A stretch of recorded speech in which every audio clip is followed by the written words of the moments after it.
اعوذ باللہ من الشیطان الرجیم بسم اللہ الرحمن الرحیم سورۃ انزلناہا، یہ ایک صورت ہے کہ ہم نے نازل کی ہے، ہم نے اتاری ہے۔ بڑی عظمت اور شان والی صورت ہے۔ اس کی 64 آیات اور 9 رکوع ہیں۔ اس صورت کی اہم بات یہ ہے کہ یہ ہمارے معاشرتی نظام سے تعلق زیادہ رکھتی ہے۔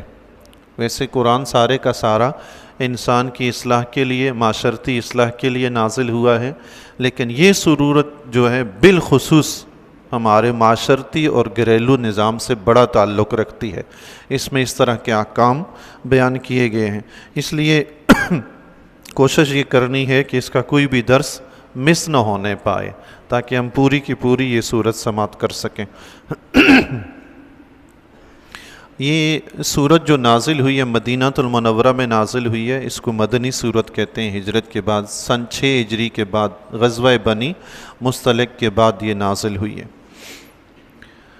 وَفَرَدْنَاهَا، اور ہم نے اس کے احکام فرض کیے۔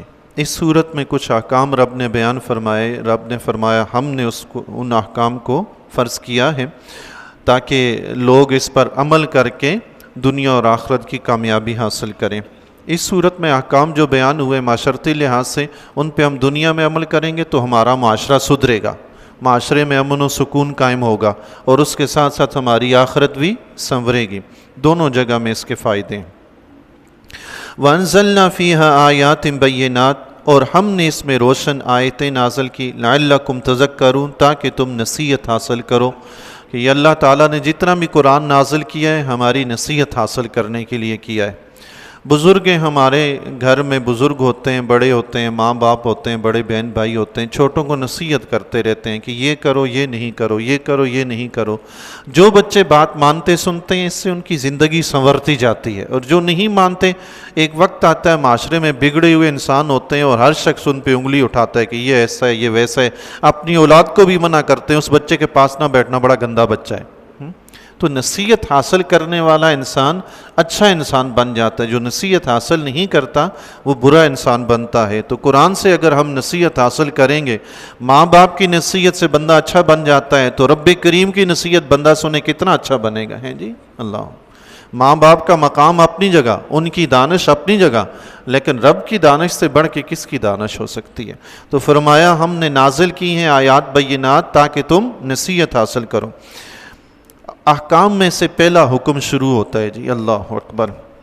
الزانیۃ والزانی فاجلدوا کل واحد منہما 100 جلدہ، جو عورت بدکار ہو اور جو مرد بدکار ہو تو ان میں سے ہر ایک کو 100 کوڑے مارو، ان میں سے ہر ایک کو 100 کوڑے مارو۔ مرد ہے، اس نے بدکاری کی ہے، ثابت ہو جائے تو اس کو 100 کوڑے مارو، لیکن اس کی بہت سی شرائط ہیں۔ اسلامی جو حدود ہیں نا، حد نافذ کرنے کے لیے بہت سی شرائط بھی ہیں۔ اب کوئی مرد کسی نے زنا کیا ہے، بدکاری کی ہے، تو اس کو سزا دینی ہے، تو سزا سے پہلے اس کا ثابت ہونا ضروری ہے۔ تو وہ ثابت کیسے ہوگا کہ اس نے یہ بدکاری کی ہے؟ پہلی بات تو یہ ہے کہ وہ مرد بھی ایسا ہونا چاہیے کہ اس کو سزا کے قابل تو ہو۔ کئی اس میں شرائط ہی ایسی ہیں کہ وہ بندہ سزا کے قابل ہی نہیں، اس کو یہ سزا مل ہی نہیں سکتی۔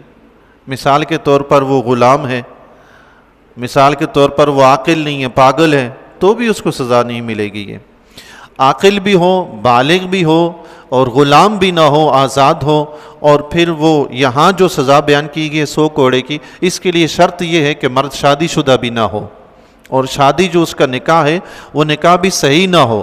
مثلا نکاح تو ہوا لیکن وہ نکاح ہی فاسد ہے، اس نے ازدواجی تعلق بھی قائم کیا مگر وہ نکاح فاسد تھا، تو بھی اس کے لیے یہی سزا ہے۔ ایسے شخص کو کہتے ہیں غیر محسن، اور جس کی شادی ہو جائے اس کو شرعی اصطلاح میں محسن کہتے ہیں، میم ہا سواد نون، محسن۔ شادی شدہ مرد جو ہوتا ہے اس کو محسن کہتے ہیں۔ صحیح نکاح کے ساتھ شادی شدہ مرد اپنی بیوی سے ازدواجی تعلق قائم کر لے تو وہ محسن کہلاتا ہے۔ اس کے علاوہ جو دیگر مرد حضرات ہوتے ہیں وہ غیر محسن کہلاتے ہیں۔ تو یہاں جو سزا بیان کی گئی ہے وہ غیر محسن مرد اور غیر محسن عورت کی سزا بیان کی گئی ہے۔ اگر ان دونوں میں سے کوئی ایک اس طرح کی غلطی کرتا ہے تو اس کو 100 کوڑے مارنے کی سزا ہے، اور ثابت ہونے کے لیے یہ ضروری ہے یا تو وہ خود اقرار کریں یا 4 بندے ان پر گواہی دیں کہ میں نے اس کو ایسا کرتے ہوئے دیکھا ہے.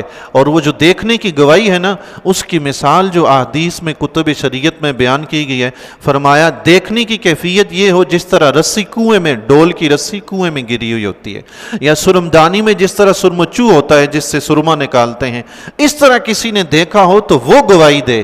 اور گواہی دینے والا شخص بھی نیکوکار ہو، بدکار نہ ہو. اگر بدکار سزا گواہی دے گا، اس کی گواہی قبول ہی نہیں ہے. عادل شخص ہو. یہ فاسق فاجر تو 150 200 روپے دے کے بھی گواہی دے دیتے ہیں، تو ان کی تو گواہی قبول ہی نہیں ہے اسلام میں. اب مجھے بتائیں جی، اور گواہ بھی کتنے ہوں؟ 4. مجھے بتائیں اس فعل پہ کوئی 4 گواہ لا سکتا ہے؟ پھر اس کو سزا ہو سکتی ہے؟ نہیں ہو سکتی. کیوں ڈرتے ہیں اسلامی سزائیں نافذ کرنے سے؟ لیکن اگر کوئی بندہ اس حد تک گر گیا ہے کہ اس کی 4 گواہ اس کے دیکھ رہے ہیں، وہ پھر بھی کام کر. ایک شخص آیا، اس نے دیکھا تو اس کی شرم و حیا اتنی ہوتی وہ ہٹ جاتا کہ کوئی دیکھ رہا ہے. دوسرا آیا پھر بھی نہیں ہٹا، تیسرا آیا پھر بھی نہیں ہٹا، چوتھا آیا پھر بھی نہیں ہٹا. اس کا مطلب تو یہ ہوا کہ اس کی شرم و حیا تو بالکل مر گئی ہے. آج اس نے کسی کی عصمت دری کی ہے، کل کسی اور کی کرے گا، پرسوں کسی اور کی کرے، لہٰذا اس کو سزا دی جائے. 4 گواہ. ویسے عام معاملات کے لیے 2 گواہ، اس کے لیے 4 گواہ مقرر فرمائے، چونکہ یہ کام بڑا سخت ہے. نمبر 1 بندے میں شرم و حیا ہوتی ہے، وہ ایسا کام کرتا ہی نہیں ہے. نمبر 2 یہ اس کی عزت کا مسئلہ ہوتا ہے. نمبر 3 معاشرے میں امن و سکون اور فساد کا مسئلہ ہوتا ہے. اس لیے اس کی ایک تو گواہی بھی بہت زیادہ سخت اور اس کی سزا بھی بہت سخت رکھی گئی ہے. اللہ اکبر. فرمایا اس کو 100 کوڑے مارے جائیں. جی یہ یاد رکھیے گا، اس کی تفصیل ہے. میرا دل چاہ رہا ہے کہ انشاءاللہ اس کو درس قرآن جو ہمارا اتوار کو ہوتا ہے، تھوڑا تفصیل سے اس سورت کا ہم درس کریں. صبح میں وقت تھوڑا مختصر ہوتا ہے، آپ حضرات ڈیوٹی پہ بھی جانا ہوتا ہے، مصروفیت ہوتی ہے، تو تفصیل سے وہ باتیں بیان نہیں ہو پاتی. بہرحال 100 کوڑے اس کو مارنے ہیں جو شادی شدہ نہ ہو. کنوارا مرد یا کنواری عورت ہو، ان سے یہ غلطی سرزد ہوگی تو ان کے 100 کوڑے مارنے. اور اگر شادی شدہ سے یہ غلطی سرزد ہو تو اس کو پھر رجم کرنا اس کی سزا ہے. اتنے پتھر مارے، مار مار کے اس کو قتل کر دیں تاکہ وہ دنیا سے رخصت ہو جائے، مر جائے. اللہ اکبر. حضرت ماعز اسلمی رضی اللہ تعالیٰ عنہ صحابی رسول ہیں. دیکھیں یہ انسان ہے، غلطی کبھی بھی کسی سے بھی ہو سکتی ہے. انبیاء جو ہیں وہ گناہوں سے پاک ہیں. انبیاء کے بعد جو ہے معصوم کوئی بھی نہیں ہے، کسی سے بھی غلطی ہو سکتی ہے. حضرت ماعز اسلمی رضی اللہ تعالیٰ عنہ ان سے اس طرح کا فعل سرزد ہوا تو حضور علیہ السلام کی بارگاہ عالیہ میں حاضر ہوئے. عرض کی یا رسول اللہ مجھ سے ایسا ہوا ہے. آقا علیہ السلام نے دوسری طرف چہرہ پھیر لیا، وہ چلے گئے. لیکن غیرت ایمانی نے گوارا نہ کیا کہ میں غلطی کر بیٹھا ہوں، کل قیامت کے دن کیا ماجرا ہوگا. وہ پھر حضور علیہ السلام کی بارگاہ عالیہ میں حاضر ہوئے. یا رسول اللہ میں نے ایسا کیا ہے. حضور علیہ السلام نے پھر چہرہ پھیر لیا، وہ پھر چلے گئے. تیسری مرتبہ پھر غیرت ایمانی نے گوارا نہ کیا، پھر آئے. اور جب تیسری مرتبہ پھر آ کے حضور علیہ السلام کی بارگاہ عالیہ میں اقرار کیا کہ میں نے یہ حرکت کی ہے، یہ فعل مجھ سے سرزد ہو گیا ہے، تو حضور علیہ السلام نے تیسری مرتبہ بھی چہرہ پھیر لیا. تو اس وقت صدیق اکبر رضی اللہ تعالیٰ نے توجہ دلائی، فرمایا اے شخص اب اگر چوتھی مرتبہ تم اقرار کرو گے تو تمہیں رجم کر دیا جائے گا. وہ تیسری مرتبہ بھی چلے گئے لیکن چوتھی مرتبہ پھر آئے. اللہ اللہ. اپنے آپ کو سزا کے لیے پیش کرنا جی یہ اتنا آسان کام نہیں ہے. یہ کام صرف وہی بندہ کر سکتا ہے جس کے دل میں ایمان پختہ ہے، جس کے دل میں اللہ کا خوف پختہ ہے، جس کو آخرت کی فکر ہے، وہی یہ کام کر سکتا ہے. چوتھی مرتبہ پھر حضور علیہ السلام کی بارگاہ عالیہ میں حاضر ہوئے. عرض کی یا رسول اللہ میں نے یہ کام کیا ہے.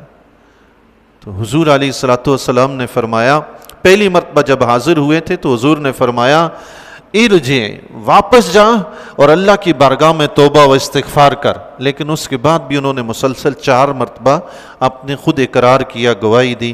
تو پھر حضور علیہ السلام نے فرمایا کہ ہو سکتا ہے تم نے بوس و کنار کیا ہو یا تم نے بدنگاہی کی ہو. انہوں نے کہا نہیں یا رسول اللہ میں نے یہ کام کیا ہے. حضور علیہ السلام نے فرمایا تمہیں جنون کی بیماری تو نہیں؟ انہوں نے عرض کیا نہیں یا رسول اللہ. اس کے بعد حضور علیہ السلام نے فرمایا جاؤ اسے رجم کر دو. اللہ اکبر. ایک دم اسلام سزا نہیں دیتا. اگر کوئی شخص آ کر اقرار بھی کرتا ہے تو شریعت میں یہ بھی لکھا ہوا ہے، شرعی کتابوں میں، کہ حاکم میں وقت قاضی جس نے فیصلہ کرنا ہے وہ اس سے پوچھے گا یہ گناہ تم نے کب کیا، کس جگہ کیا، کس سے کیا، کیسے کیا، تم جانتے ہو کہ یہ زنا کہتے کس کو ہیں؟ کئی لوگ تو ایسے نہیں، پتہ بھی نہیں ہوتا لفظ کا، وہ کسی شاید بد نظری کو بھی زنا کہہ دیں، کیا پتہ۔ میں تو اس وقت حیران ہوا جب مجھ سے ایک انٹر کے طالب علم نے پوچھا تھا کہ زنا کیا ہوتا ہے قاری صاحب۔ میں اس وقت حیران رہ گیا کہ بچہ انٹر میں ہے اور اس کو یہ نہیں پتا کہ زنا کیا چیز ہوتی ہے۔ تو یہ ہو سکتا ہے، دیکھیں علماء نے لکھا ہے کہ حاکم وقت قاضی اس نے یہ پوچھنا ہے کہ تم جانتے ہو زنا کیا ہوتا ہے، اس نے یہ پوچھنا ہے۔ ہو سکتا ہے اس کو پتہ ہی نہ ہو، شرم والا بندہ ہو، شرم و حیا والا، وہ تو بدنگاہی کو بھی زنا سمجھتا ہو، اس نے اس کو زنا کہہ دیا، پھر کم علمی بھی تو ہوتی ہے نا جی بندوں میں۔ تو یہ چیزیں بھی پوچھنے کے بعد اس نے اگر اقرار کیا ہے سزا دی جائے، ورنہ 4 گواہ ہوں، اور 4 گواہ جس طرح میں نے عرض کی، ایک تو دیکھنا اس طرح ہو، پھر وہ ان میں گواہوں والی شرائط بھی پائی جاتی ہوں کہ وہ گواہی دینے کے اہل بھی ہوں۔ آج کل تو معاشرے میں ہر بندہ گواہ پھرتا ہے، اسلام تو اس کو قبول ہی نہیں کرتا۔ وَلَا تَأْخُذْكُمْ بِهِمَا رَأْفَةٌ فِي دِينِ اللَّهِ، اور تمہیں ان پر ترسنا ہے اللہ کے دین کے معاملے میں۔ إِن كُنتُمْ تُؤْمِنُونَ بِاللَّهِ، اگر تم اللہ پر ایمان رکھتے ہو، وَالْيَوْمِ الْآخِرِ، اور آخرت کے دن پر ایمان رکھتے ہو، تو اللہ نے جو حدود مقرر فرمائی ان کے قائم کرنے میں کسی قسم کی کوئی کمی بیشی مت کرنا۔ حدیث شریف میں آتا ہے قیامت کے دن اللہ تبارک و تعالی ایسا حاکم جس نے حدود نافذ کرنے میں کمی کی ہوگی، مثال کے طور پر 100 کوڑے مارنے کا حکم تھا تو اس نے 10-20 کوڑے مار کے چھوڑ دیے، 50 کوڑے مار کے چھوڑ دیے، تو رب قیامت کے دن اس سے پوچھے گا تم نے سزا میں کمی کیوں کی؟ تو وہ کہے گا اے اللہ تیری مخلوق پر رحم کرتے ہوئے۔ رب فرمائے گا تو مجھ سے زیادہ میری مخلوق پر رحم کرنے والا ہے، حکم ہوگا اس کو جہنم میں داخل کر دو، اس کو جہنم میں ڈال دیا جائے گا۔